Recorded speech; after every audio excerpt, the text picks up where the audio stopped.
Guyz, and welcome back to the channel. Welcome back to Wrestling Predictions. This time we were predicting the big one, WrestleMania 38. These WrestleManias don't half swing in rather friggin' quick. It's absolutely nuts. But yes, it's time to give our predictions for WrestleMania. But before we get started, I need to point out I'm recording this early in the week because I've got a busy week ahead of me. We've got Moon Knight starting, we've got Morbius to go watch and review, we've got Sonic to go watch and review, we've got, like I said, both WrestleManias, we've got the Stupendous Wednesdays, Pokemon Thursdays, the battles, we've got stuff to record everywhere. So I'm going off the matches that are on the WWE website as we speak, well, as I speak, that are on the website right now. We still have one episode of Raw and one episode of SmackDown to come with us. So still a couple more lingering questions and shenanigans to still happen and to go down and to be officially confirmed.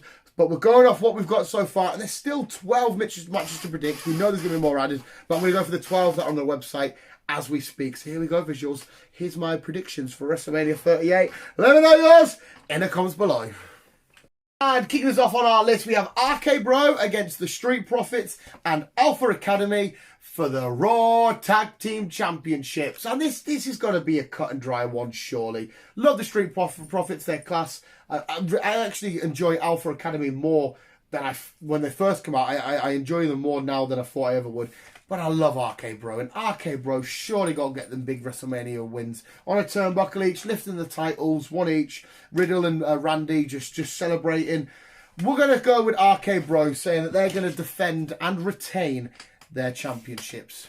Next, the SmackDown Tag Team Championships, which is a match which I'm less looking forward to than the Raw Tag Team Championships. Doesn't say anything about the wrestlers involved because the wrestlers aren't great. I'm just more invested in the RK Bro, Alpha Academy and what. But anyway, it is the SmackDown Tag Team Championships being defended by the Usos up against Rick Books and Shinsuke Nakamura.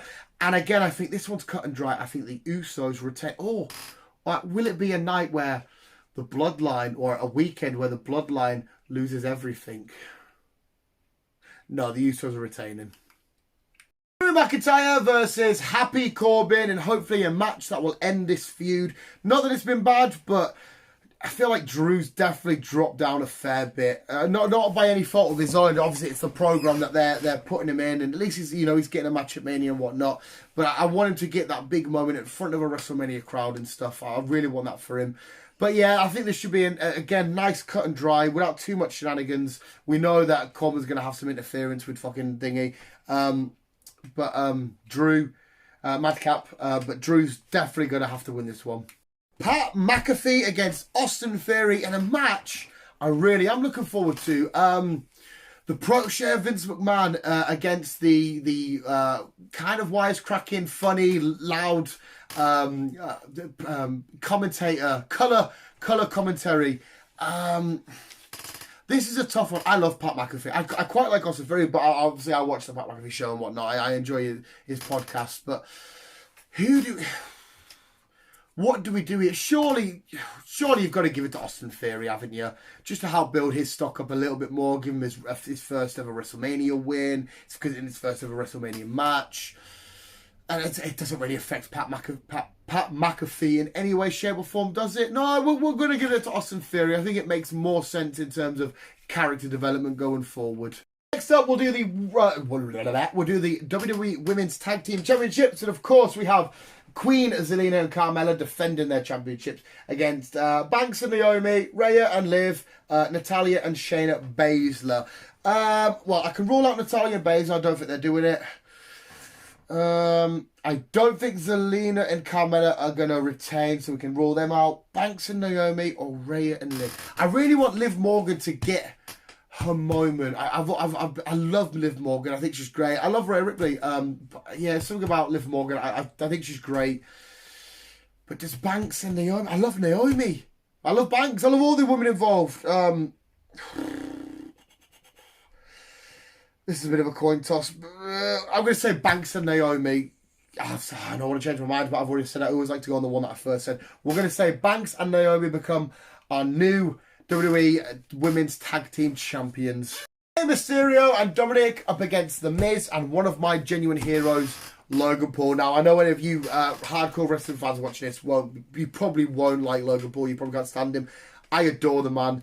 I'm so happy to watch this match. The Miz is great. Ray's awesome. Dominik's getting on so friggin' well. I'm ready for them to implode though. I'm ready for a Ray-Dominik feud. But I don't think it's happening this weekend. I don't think it's right and fair. We shouldn't have Logan get a win over Rey Mysterio. Even though I love Logan, I still think he's going to do a good job. Still don't 100% know if he's going to be fully bad. We know he's bad, but we had that segment a few weeks back on Raw where Miz sort of turned on his own town. And Logan was kind of like, well, a bit iffy there, but I think it should be a fun match. I don't mind the big celebrity matches because, of course, we've still got a celebrity match to come after this. I'm not against it, but we're gonna go Ray and Dominik. But I am rooting for you, Logan. The next celebrity match is Johnny Knoxville up against Sami Zayn in an anything goes match. So basically, an Extreme Rules, anything goes match. This should be fun. Purely because Knoxville's not exactly going to be super athletic or anything, but he's not going to exactly hold back on too much that he's going to let Zayn happen to him or whatever. And Zayn's in a weird category himself at the minute because he's a bit, for a while, he's been a bit of a joke of the company, hasn't he? He's taken the hits and the losses and all the crap. But will they let Knoxville get a win over Zayn? I mean, like I said, Zayn's character can afford it. It's not going to do anything because he's not got any real momentum. He's not got any much of a push. He's a bit of a joke at the minute. No, surely not. Surely Knoxville will have some cool fun spots. Surely he'll get absolutely obliterated by something, and Sami Zayn will win. That's the more logical answer. Edge versus AJ Styles, which automatically, as soon as we heard it got announced, was contender for match of the weekend. Two phenomenal, no pun intended, wrestlers up against each other for the first time. It's got to be Styles, isn't it? Surely Edge is gonna push Styles because obviously Edge hasn't got. Well, but I don't think he's gonna have jags of his career left. I mean, I would love to see him for more years to come, but Styles hasn't exactly got ages left. Either man could take the loss here. Either man could happily have the win. I think it leaves the story and the character slightly better for Styles to get the win. I'm going to say AJ Styles picks up this win, and I'm putting it out there now. I think a lot of you might be already anyway. Contender for match of the weekend. Next, we have the Stone Cold on the KO show segment. It's not down as an official match. Is it going to be an official match? Is Stone Cold going to come to the ring in his vest and his black pants, his trunks, and his knee braces on? Or how's this going to go down? Kevin Owens has called him out. He's made a mockery of him. He's done a really good job at it as well, by the way. First of all, do we predict there's going to be a match? I'm going to say yes. There is going to be a match, and who's going to win? Stone Cold's going to win. If there isn't going to be a match, it'll be out. Kevin Owens will take a couple of stunners, drink some beer. We'll all have a nice pop of it. Away we go. Becky Lynch versus Bianca Belair.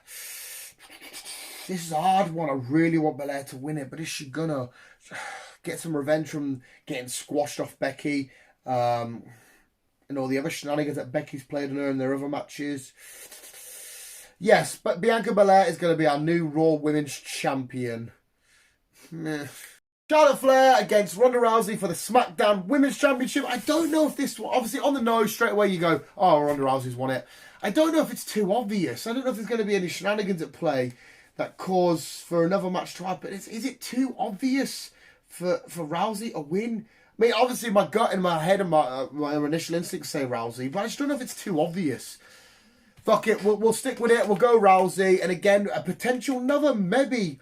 Bianca, I should have mentioned it as well. Bianca and Becky have a contender there for being match of the weekend. This one could be a really good match as well. But we're going to say Rousey. And one that should be the most maybe exhilarating, like, sort of moment-y kind of match, if that makes any sense. Brock Lesnar against Roman Reigns, WWE Champion. Brock Lesnar against Universal Champion and the Tribal Chief, the head of the table. We acknowledge you, Roman. Champion. And a winner take all. I think this one's main event in Sunday. I'm pretty sure. This one I'm tossing and turning about. Of course, it has to be contender for match tonight. Not in terms of wrestling ability, but in terms of, not that they can't wrestle. Roman Reigns is a phenomenal wrestler, and Brock brings, his normal Brock shenanigans. But in terms of the hard hitting, a few spears, few F5s moments. What's Paul going to do with the Usos? Going to get involved. It's going to have a lot of moments. They're going to end Roman's run. See, initially I wanted to say yeah, and we're going to do this big story. We'll have this story of Brock with both straps.